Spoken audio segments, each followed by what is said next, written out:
안녕하십니까. 화림뉴스 심층토론입니다. 저는 오늘 진행을 맡은 화림입니다. 지난 1월 6일 한국관광공사가 전국 야영장 등록 현황 데이터를 공개했습니다. 전국 총 5,106개소, 사이트 수만 10만 9천여 개. 숫자만 보면 대단한 규모입니다.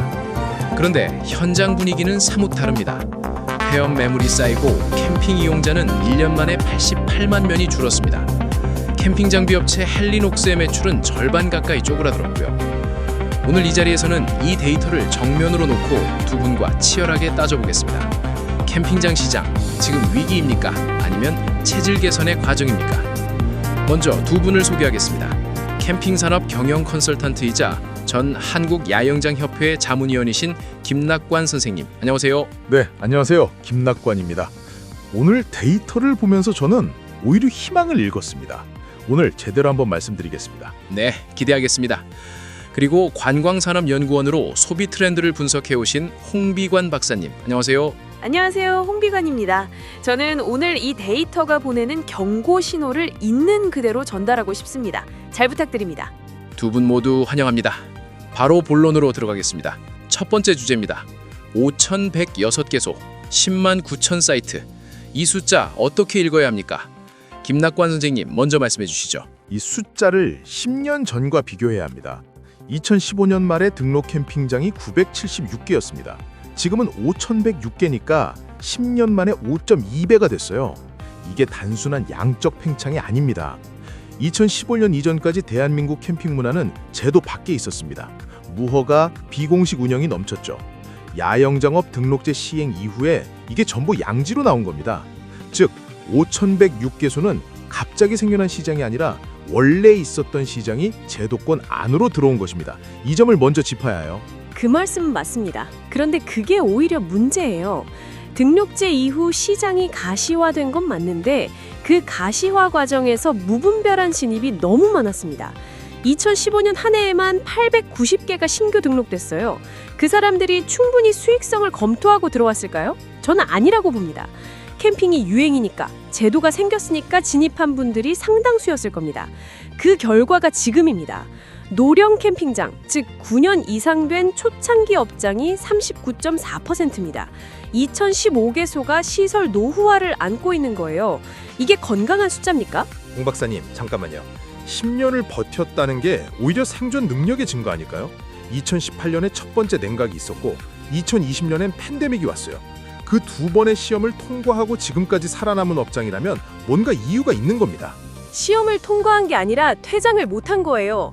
연간 공식 폐업이 고작 49에서 75개, 전체 5,000개 중에 1에서 1.5%밖에 안 돼요. 그 속도로는 노령 캠핑장 2,015개가 정리되는데 27년에서 41년이 걸린다는 계산이 나옵니다. 버텼다는 게 능력의 증거가 아니라 퇴장 시스템이 작동하지 않는다는 증거일 수 있어요. 두 분 말씀을 정리하면 5,106이라는 숫자의 탄생 배경은 비슷하게 보시는데 그것을 성수기로 볼 것인가 과잉으로 볼 것인가에서 갈리는군요. 이번엔 폐업 이야기를 해보겠습니다. 2025년 기준 폐업 60개소, 개업 367개소, 폐업 대 개업 비율이 16.3%입니다. 2022년 13.7%와 비교하면 상승하고 있어요. 이 수치 어떻게 봐야 합니까? 이 수치를 볼 때 분모를 봐야 합니다. 개업 수가 2022년 547개에서 2025년 367개로 32% 줄었거든요. 폐업은 그대로인데 개업이 급감하니까 비율이 올라가는 겁니다. 이게 무슨 뜻이냐면 이 시장에 새로 뛰어드는 사람들이 급격히 줄고 있다는 거예요. 진입 의사가 줄었다는 건 시장의 수익 매력도가 떨어졌다는 의미입니다. 캠핑장 사업, 더 이상 돈 되는 사업으로 안 보인다는 거죠. 저는 오히려 그걸 긍정적으로 봅니다. 진입이 줄면 경쟁이 완화되는 거 아닙니까? 2015년 16년에 묻지마 진입이 1,555개씩 쏟아졌을 때가 더 문제였어요. 지금처럼 신중한 진입자만 들어오는 구조가 더 건강합니다. 더 중요한 건 폐업하는 곳이 누구냐는 겁니다. 차별화 없이 버텨온 노후 시설들이 빠지고 있는 거예요. 시장은 계속 돌아가되 질 나쁜 공급이 빠지는 거잖아요. 이게 바로 상향 평준화 아닙니까? 그 상향 평준화 논리 저도 이론적으로는 동의합니다. 그런데 현실은 달라요. 폐업을 원해도 못하는 업장들이 존재합니다. 부동산 시장에 급매, 초저렴, 가격이나 딱지가 붙은 캠핑장 매물이 쌓여 있는데 거래가 안 된다는 겁니다. 캠핑장 전문 중개업자 말이 이래요. 트렌드를 따라가지 못해서 처분하려는 업자는 많은데 매수하려는 사람은 거의 없다. 이게 뭡니까? 폐업 신고도 못하고 팔지도 못하고 울며 겨자 먹기로 덤핑 운영하는 좀비 캠핑장들이 시장 가격을 교란하고 있는 거예요. 상향 평준화커녕 바닥이 무너지는 상황입니다. 홍 박사님, 좀비라는 표현이 좀 과하지 않나요? 등록을 유지하면서 힘들게 버티는 분들인데요. 과하지 않습니다. 수요가 줄어드는 시장에서 공급 과잉 상태가 지속되는 가장 큰 이유가 바로 이 좀비 효과입니다. 경제학에서도 과잉 공급의 자연 도체가 정상 속도로 작동하려면 퇴장 비용이 낮아야 합니다. 그런데 지금 캠핑장은 토지 시설에 묶인 고정 투자가 너무 커서 퇴장 비용이 엄청 높아요. 그래서 버티는 거지 건강하게 버티는 게 아닙니다. 두 분 말씀 잘 들었습니다. 버티는 것이 역량인지 고착인지 해석이 갈리는 지점이네요. 잠깐 쉬고 다음 주제로 넘어가겠습니다. 2023년 캠핑 이용자 634만 명, 소비 규모 6.9조 원. 그런데 2024년에 이용자가 88만 명 줄고 소비가 11.8% 쪼그라들었습니다. 그리고 헬리녹스 매출은 1년 만에 46% 감소, 코베아는 2021년 대비 56% 감소했어요. 이 수요 위축 어떻게 진단하십니까? 홍비관 박사님 먼저 말씀해 주세요. 저는 이게 구조적 이탈이라고 봅니다. 코로나 시절에 캠핑으로 몰린 사람들의 상당수는 선택의 여지가 없어서 왔던 겁니다. 해외여행을 못 가니까, 실내 공간이 위험하니까 캠핑을 했던 거죠. 그 외부 강제가 사라지자 원래 취향으로 돌아간 겁니다. 헬리녹스 46%, 코베아 62%, 장비업체 매출은 캠핑 수요보다 6개월에서 1년 앞서 움직입니다. 이미 시장은 저한테 작년에 신호를 보낸 거예요. 장비를 새로 살 의향이 없다. 이는 캠핑을 더 안 한다는 뜻이거든요. 캠핑장 수요 감소는 지금이 시작이지 끝이 아닐 수 있습니다. 박사님, 기저손을 확인해야 합니다. 2024년 이용자 546만 명. 이게 적은 숫자입니까? 코로나 직전인 2019년이 398만 명이에요. 지금 546만 명은 코로나 이전보다 37% 많습니다. 정점 대비 하락을 붕괴로 읽으면 안 됩니다. 코로나가 대한민국의 새로운 캠핑 인구를 만들어냈어요. 그 사람들이 전부 떠난 게 아닙니다. 일부가 돌아간 거고 다수는 캠핑이 생활 속에 자리 잡은 겁니다. 이 구조적 수요 기반을 무시하면 안 됩니다. 그 논리 자체는 맞아요. 그런데 문제는 공급이 그 수요 기반과 전혀 다른 속도로 달려왔다는 겁니다. 2019년 수요의 37% 성장이 맞다면 공급은 그 2배, 3배 이상 늘었습니다. 공급 과잉이 해소되려면 수요가 극적으로 반등하거나 공급이 대폭 줄어야 해요. 둘 다 지금 당장 기대하기 어렵습니다. 그래서 저는 시장 재편이라고 보는 겁니다. 공급이 과잉인 건 맞아요.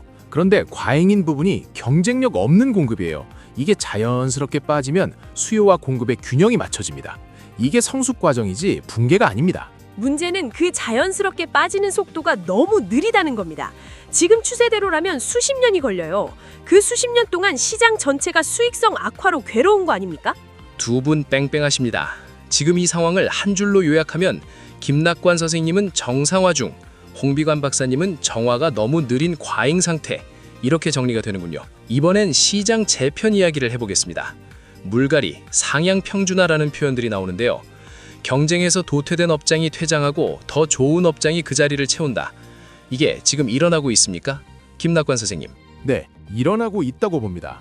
증거가 있어요. 글램핑 보유 비중이 2015년 14.2%에서 최근 20% 안팎을 유지하고 있습니다. 복합시설 운영 비중도 마찬가지예요. 반려견 허용 캠핑장은 1729개소, 4개설 테마 컨텐츠를 갖춘 것도 엄청나게 늘어났습니다. 살아남은 캠핑장들이 단순 텐트 자리 제공에서 경험 제공으로 진화하고 있는 거예요. 저는 2018년을 1차 옥석가리기라고 부릅니다. 그 해에 신규 등록이 274개까지 급감했는데 그건 수익이 안 된다는 현실을 확인한 진입자들이 포기한 거예요. 그 필터를 통과한 생존자들이 지금의 5,000개 시장 중 상당수를 이루고 있습니다. 물갈이가 일어나는 자체는 동의합니다. 그런데 이상적인 물갈이와 지금 현실은 달라요. 이상적인 물갈이는 노후 시설이 퇴장하고 그 자리를 시설이 좋고 경쟁력 있는 신규 업장이 채우는 겁니다. 그런데 2025년 신규 캠핑장 데이터를 보면 무선 인터넷 보유 비중이 16%예요. 2022년엔 62%였는데 물로장은 10%, 부대 시설 평균이 1.3개입니다. 들어오는 사람들이 오히려 더 낮은 수준으로 들어오고 있어요. 이게 물갈이입니까? 노후 시설이 나가는 자리를 부실 신규가 채우고 있는 겁니다. 그건 등록 직후라 부대시설 기재가 안 됐을 수 있어요. 측정 시점의 문제입니다. 저도 그 가능성은 인정합니다. 그런데 시설 다양성 지수도 4.31로 떨어졌어요. 이건 단순 기재 누락이 아니라 실제로 복합 유형 없이 단일 시설만 갖추고 개업하는 비율이 늘었다는 신호라고 보아야 합니다. 이런 업장들은 단기에 폐업할 가능성이 가장 높습니다. 결국 폐업 통계는 앞으로 더 나빠질 거예요. 그렇다면 오히려 시장이 빠르게 정화될 수도 있는 거 아닙니까? 경쟁력 없는 업장이 빠르게 들어왔다가 빠르게 나가면 남은 업장들에게는 수요가 집중되는 거잖아요. 그 논리가 성립하려면 그 나가는 과정이 빠르고 깔끔해야 해요. 그런데 아까 말씀드렸잖아요. 좀비 효과 때문에 나가고 싶어도 못 나갑니다. 팔리지도 않고 폐업 신고도 안 하고 그냥 덤핑 운영하면서 버틴다고요. 이게 시장의 가장 나쁜 시나리오입니다. 흥미롭네요. 좀비 효과라는 개념이 핵심 쟁점이 되고 있는 것 같습니다. 이 부분 좀 더 파고들어 보겠습니다. 지역 이야기도 해야 할 것 같습니다. 경기도 가평군 하나가 전국 캠핑장의 6.8%, 346개소를 보유하고 있습니다. 서울 면적의 1.4배의 땅에 서울 캠핑장의 12배가 몰려 있어요. 이 편중 어떻게 보여갑니까? 이건 시장이 정직하게 반응한 결과입니다. 수도권 2,600만 인구 중 캠핑을 즐기는 사람들이 갈 수 있는 가장 가깝고 자연환경이 좋은 것이 가평이에요. 북한강 벨트, 잣나무 숲, 수도권에서 1시간 반이면 닿을 수 있는 압권성, 시장이 수요를 따라 집중한 겁니다. 더 중요한 건 이 입지의 희소성이에요. 가평 땅이 갑자기 늘 수는 없잖아요. 가평 캠핑장들은 공급 제한으로 인한 입지 프리미엄이 있습니다. 주말 예약이 상시 포화 상태인 건 그 때문이에요. 반대로 생각해봐야 합니다. 가평에 358개가 있다는 건 그 358개가 다 같은 파일을 나눠 먹는다는 거예요. 주말에는 포화 상태겠죠. 근데 월요일부터 금요일은요? 평일 가동률이 얼마나 됩니까? 수도권 전체 캠핑장 연평균 가동률이 40%예요. 상주기 주말을 다 포함한 연평균이 40%라는 건 비수기 평일제는 절반도 못 채운다는 뜻입니다. 가평 358개 중 상당수가 주말 장사로만 버티고 있을 겁니다. 이 구조가 얼마나 지속되겠습니까? 그래서 테마와 차별화가 중요하다는 거 아닙니까? 4계절 테마 콘텐츠 데이터를 보면 여름 물로장, 가을 단풍, 봄꽃, 겨울 눈꽃까지 비수기를 타겟으로 한 프로그램들이 개발되고 있어요. 평일 단체 예약, 기업 워크숍 유치 같은 식으로요. 앞서가는 업장들은 이미 이렇게 하고 있습니다. 그 말씀이 맞는 업장이 가평 358개 중 몇 개나 될까요? 솔직히 말씀드리면 가평 캠핑장 중에 정말 차별화된 컨텐츠와 마케팅을 갖춘 곳은 소수입니다. 대다수는 그냥 자리 있습니다, 오세요 수준입니다. 그런 곳들이 주말 포화를 기대하고 운영하다가 주말 손님도 줄어드는 순간 버티지 못하는 거죠. 수도권 집중 자체의 구조적 문제도 있군요. 그럼 지방 캠핑장은 어떻습니까? 강원도 64.2개 대 서울 0.3개, 10만 명당 214배 차이. 이 지리적 불균형이 지방 캠핑장에는 어떤 의미입니까? 지방 캠핑장에는 구조적 저수요 문제가 있습니다. 강원도 자체 인구 154만에 캠핑장 988개. 지역 주민들이 자기 동네 캠핑장에 갈 순 없잖아요. 전부 관광객 의존입니다. 주말 관광객이 안 오는 순간 텅 비는 구조가 불보듯 뻔합니다. 더 심각한 건 영월군이에요. 전국 3위 168개소입니다. 영월 인구가 몇 명입니까? 4만 명 채 안 됩니다. 4만 명짜리 도시에 168개 캠핑장. 주말에만 관광객으로 들어차고 평일에는 비어있는 구조가 불보듯 뻔합니다. 그래도 영월이 전국 3위인 이유가 있잖아요. 동강, 별마루 천문대, 접근성, 그게 컨텐츠가 있다는 거예요. 지방 캠핑장이 모두 어렵다는 건 과도한 일반화입니다. 컨텐츠가 있는 지방 캠핑장은 서울보다 더 잘 되는 곳들도 있어요. 소수 성공 사례로 전체를 읽으면 안 됩니다. 평균값과 중간값을 봐야죠. 유형 이야기도 빼놓을 수 없겠죠. 글램핑이 976개소, 차박, 아웃도어 캠핑장이 1318개소. 특히 차박은 2023년 219개 신규 등록을 정점으로 2024년 58개로 급락했어요.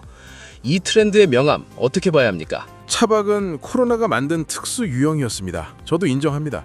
비접촉, 개인 공간, 자유로운 이동, 팬데믹 감수성에 딱 맞는 형태였죠. 그 트렌드가 엔데믹 이후 정상화되는 건 자연스러운 거예요. 중요한 건 글램핑입니다. 글램핑 신규 등록 비중이 2015년 14.2%에서 최근 20에서 25%대를 유지하고 있어요. 글램핑이 일시적 트렌드가 아니라 구조적 수요로 자리 잡았다는 증거입니다. 1인당 객단가가 일반 야영의 3에서 5배니까 사이트 수가 적어도 수익성이 확보됩니다. 글램핑 특화 캠핑장은 이 시장에서 가장 안정적인 포지션을 갖고 있어요. 그런데 2025년 글램핑 신규 비중이 7.6%로 떨어졌습니다.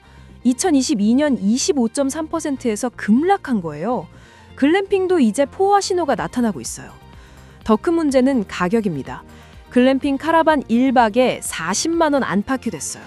동남아 패키지 여행 가격과 비교됩니다. 소비자 입장에서 캠핑장에 40만 원 낼 바에 태국 가겠다는 생각이 드는 거예요. 실제로 2024년 해외여행 회복세와 캠핑 이용자 감소가 정확히 맞물려 있습니다. 그건 글램핑 중에서 과한 가격을 받는 일부 업장의 문제입니다. 합리적인 가격에 차별화된 경험을 제공하는 글램핑장들은 예약이 꽉 찹니다. 가격 설정을 잘못한 업장들이 퇴장하는 과정이 이미 시작됐어요. 그렇다면 그 합리적 가격 글램핑장이 전체 974개소 중 얼마나 됩니까? 저는 시장 평균을 봐야 한다고 생각해요. 그 평균이 소비자의 외면을 받고 있다는 거라면 전체 시장의 문제입니다. 덤프 스테이션 이야기도 짧게 해보죠. 카라반 보유 캠핑장 728개소인데 5폐수 처리 시설인 덤프 스테이션은 전국에 22개뿐입니다. 이게 카라반 성장에 발목을 잡고 있다는 지적이 있는데요. 이건 인프라 투자가 수요 증가를 못 따라가는 전형적인 시차 문제입니다. 정부와 지자체가 투자하면 해결될 문제예요. 실제로 카라반 인프라 확충 논의가 정책 의제로 올라와 있는 걸로 알고 있습니다. 이게 해결되면 카라반 시장은 오히려 가장 성장 가능성이 높은 유형이 됩니다. 33개 중 1개 꼴이에요. 이게 시차 문제입니까? 기본 인프라가 갖춰지지 않은 채 카라반 캠핑장이 난립한 구조적 문제 아닙니까? 정책이 따라올 때까지 카라반 이용자들은 어떻게 합니까? 이제 마무리를 향해 가겠습니다. 각자 최후 진술을 부탁드리겠습니다. 지금 이 시장을 어떻게 보는지 시청자분들께 드리고 싶은 한마디를 해주세요. 김낙관 선생님부터요. 저는 오늘 이 토론 내내 비관론을 상당 부분 경청했습니다. 공급 과잉 맞습니다. 폐업 속도 느린 거 맞고 좀비 효과도 부정 안 해요. 그런데 저는 이 시장을 25년 가까이 지켜봤습니다. 시장이 과열됐다가 쉬고 조정됐다가 다시 올라오는 걸 반복했어요. 2018년 냉각 때도 캠핑장 시대 끝났다는 말이 나왔습니다. 근데 2022년에 역대 최고 신규 등록이 나왔잖아요. 지금 살아있는 5,106개 중에서 진짜 좋은 캠핑장들이 있습니다. 입지 좋고 시설 좋고 콘텐츠 있는 캠핑장들은 지금도 예약이 꽉 차 있어요. 이 시장이 무너지는 게 아니라 무너질 부분이 무너지고 강한 부분이 더 강해지는 과정이라고 저는 봅니다. 지금은 그 과정의 한가운데 있다고 저는 봅니다. 투자하거나 창업하려는 분들께는 이렇게 말씀드리고 싶어요. 지금이 진입 타이밍이냐고 물으면 아무데나 진입하면 안 되지만 입지와 컨셉이 검증된 곳에 뛰어드는 건 오히려 지금이 기회다. 시장이 정리되는 과정에서 경쟁자가 줄어드는 수혜를 받을 수 있으니까요. 저는 반대로 이 시장을 낙관했던 분들이 지금 어떻게 됐는지를 말씀드리고 싶습니다. 2020년, 2021년에 캠핑 전성시대라는 말을 믿고 퇴직금 털어서 캠핑장 창업하신 분들이에요. 그분들이 지금 급매 시장에 나와 계신 분들입니다. 팔리지도 않고 손님도 줄고 대출 이자만 나가는 상황에 놓인 분들이에요. 저는 비관론자가 아닙니다. 시장의 냉정한 현실을 직시하자는 거예요. 5,106개 중에서 5년 후 살아남을 캠핑장이 몇 개라고 생각하십니까? 저는 3,000에서 3,500개 수준으로 수렴할 거라고 봅니다. 1,500개에서 2,000개가 어떤 형태로든 시장에서 나갈 거예요. 그 과정이 끝나고 나면 그때의 시장은 더 건강하겠죠. 그런데 그 과정에 있는 분들, 또 그 과정이 끝나기 전에 진입하는 분들은 피해자가 됩니다. 저는 오늘 그분들께 드리는 경고를 하고 싶었습니다. 두 분 모두 정말 날카롭고 구체적인 분석과 진술 감사드립니다. 오늘 토론을 정리하면 이렇습니다. 대한민국 캠핑장 시장은 지금 성장의 끝이 아닌 성장 이후의 재편 과정에 있습니다. 낙관론은 이 재편을 상향 평준화로 읽고 비관론은 좀비 효과로 인한 더딘 정화로 읽습니다. 두 해석이 모두 틀리지 않다는 게 더 무서운 진실일 수도 있겠습니다. 폐업률 16.3%, 이용자 88만 명 감소, 장비업체 매출 반토막. 이 숫자들이 2026년 이 시장에 보내는 신호입니다. 시장에 진입을 고민 중인 분들, 이미 운영 중인 분들, 그리고 캠핑을 즐기는 소비자분들 모두가 이 신호를 냉정하게 읽으셔야 할 때입니다. 오늘 화림뉴스 심층 토론 여기서 마치겠습니다. 시청해주신 여러분 감사합니다.